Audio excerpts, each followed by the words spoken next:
just like on your favorite cable sports channel, except GSMC Sports Network is absolutely free.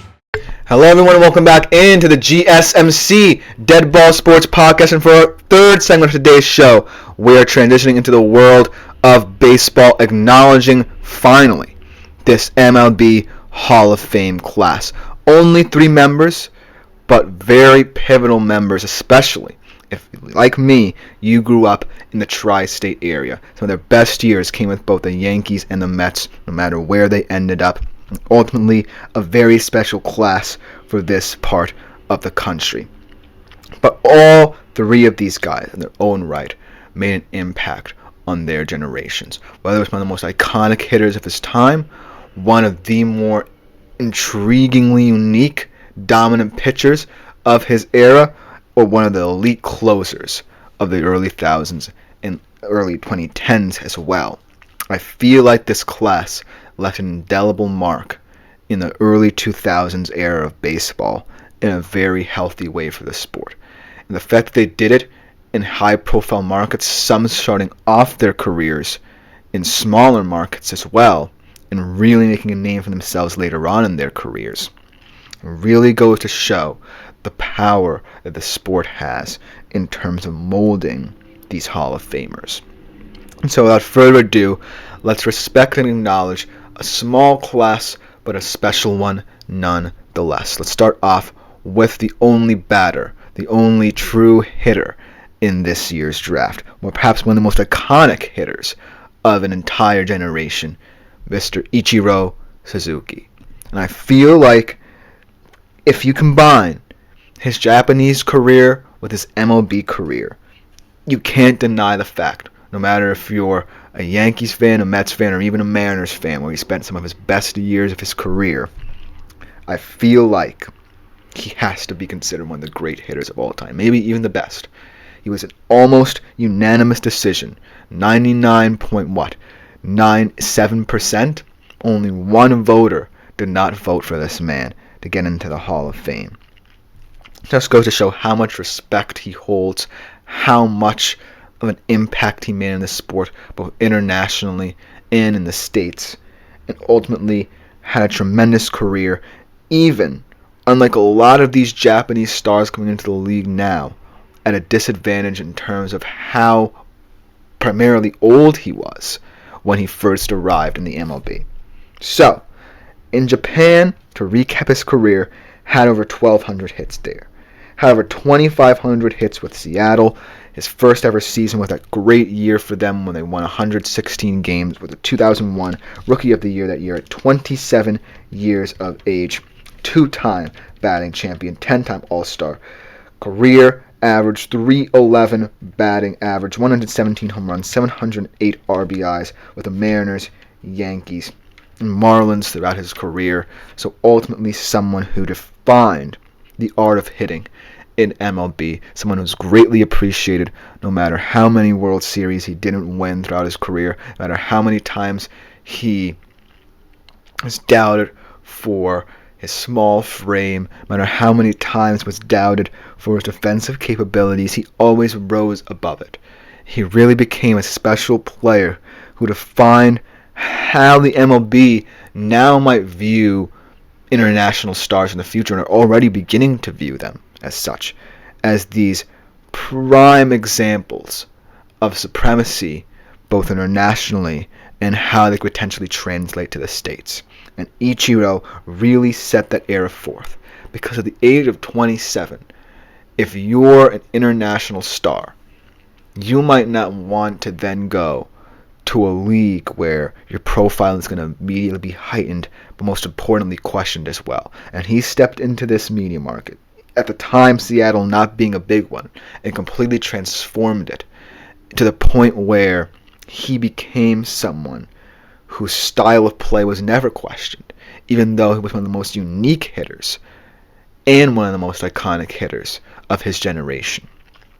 And so, to acknowledge someone of his caliber is so intriguing, considering how we now see guys like Shohei Ohtani, and now Roki Sasaki is going to enter his first year in the league, because they have much more of an opportunity now as younger international stars to create a sensation in the MLB.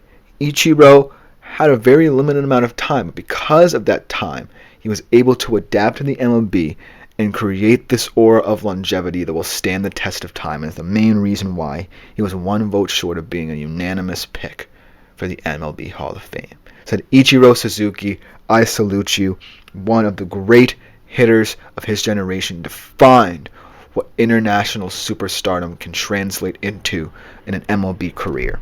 But then let's get into the two pitchers here. First, the starter, Mr. CC Sabathia. A little bit controversial to some, considering the fact that he kind of slowed down throughout his career, never truly was at the top of his game, as a lot of people said he was, never really, quote-unquote, the most dominant pitcher you could think of from the Yankees dynasty in the early 2000s, still someone who stood the test of time, clearly adapted to the league, clearly adapted to how he had to pitch in certain situations, but ultimately someone who I greatly respect because of his adaptability and his longevity as well in the MLB. Because early on in the 2000s, it became quite clear that pitchers would not go as deep into games as they used to. And furthermore, they ultimately had to adapt as they got older in terms of how quickly they threw the baseball. They sometimes had to adapt to accommodate for the lack of speed they lost in their off-season, lack of velocity they might have lost, and had to thus throw a couple more off-speed pitches and add them to their arsenal. CC Sabathia was ultimately one of the prime examples of that. Let's talk about his career.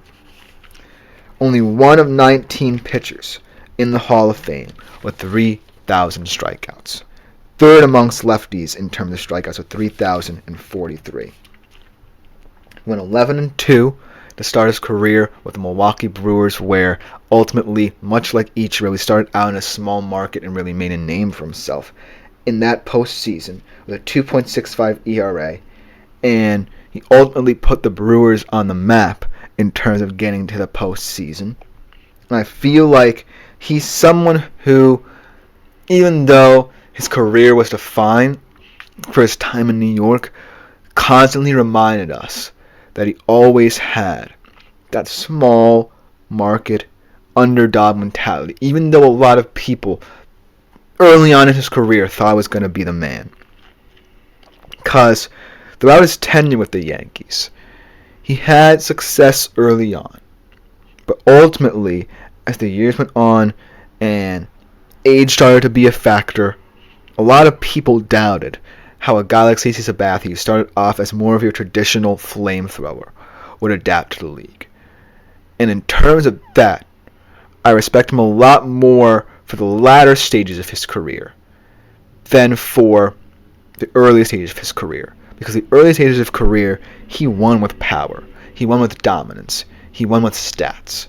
But in the latter stages of his career, he started to win a little bit more with finesse, a little bit more with off-speed, a little bit more with trickery.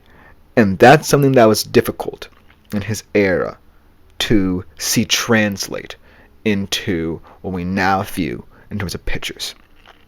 Because CC was someone in an era that really respected the flame-throwing lefty. And so to see him throughout his career continue on, despite the fact that he may not have been appealing to a lot of fans in terms of how he slowed down a lot of his pitches, in terms of how he had to adapt to the league, it stood out to me because this could have been a guy who quit at the peak of his powers, but he endured and adapted, and that's something that I have to respect in terms of where we view him in the history of baseball, especially in that early 2000s, early 2010s, and then the late 2010s era of baseball, especially in that very difficult New York market towards the latter stages of his career. But then last but not least, in this very hallowed class, the closer, one of the great closers of all time. Maybe not as fond and remembered in this area of the country as others, mainly because of that 2007 season, I'm looking at you, Mets fans, but ultimately still someone who is respected as one of the great closers and relievers of his era. He truly defined what a early 2000s reliever looked like, someone who could go multiple innings, someone who had that stud nature in him, someone who had the ice in his veins. Billy Wagner. Whether it was with the Astros, whether it was with the Phillies, the Mets, the Red Sox, the Braves in the latter stage of his career, he was someone who dominated his role in the MLB rather. Someone who dominated the reliever role no matter where he went. 422 career saves. 25th. No, I don't know what I wrote in my notes here. That's the 8th most in history, though. He went 47-40 with a 2.31 ERA, closing for the Astros, Phillies, Mets, Sox, and Braves.